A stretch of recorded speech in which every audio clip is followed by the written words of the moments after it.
చామదుంపలు,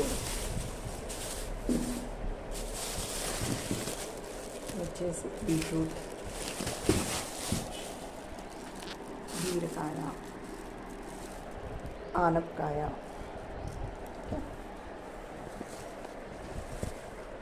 next అల్లం KG వరకు ఉంటుంది అల్లం. నెక్స్ట్ వెల్లుల్లి,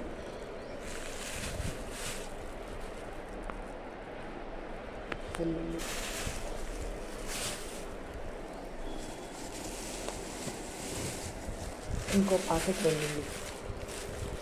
ఏంటా ఇంత వెల్లుల్లి అనుకుంటున్నారా? అదే అండి, మామిడికాయ పచ్చడి పెట్టడానికి అల్లం చట్నీ పెడదాం అనేసి.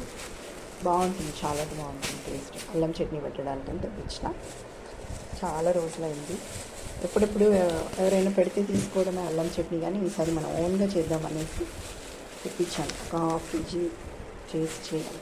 ఇది బ్రింజాల్,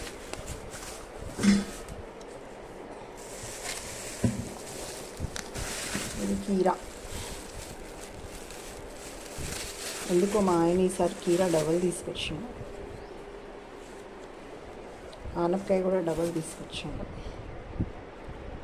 అండ్ మిగతా ఆకుకూరలు, ఇంకా గోంగూర, మెంతికూర,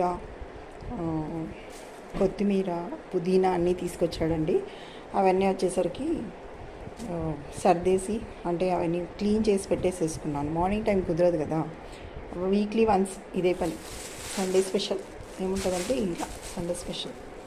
ఇవన్నీ తీసి ఆకుకూరలన్నీ గిల్లేసి అన్నీ సెట్ చేసి పెట్టుకునే వారికి నడుములు టింగమంటాయి. ఇది అల్లం పచ్చడి. బయట కొనుక్కొస్తే ఇంత చిన్న డబ్బా 130 రూపీస్ అయిందండి.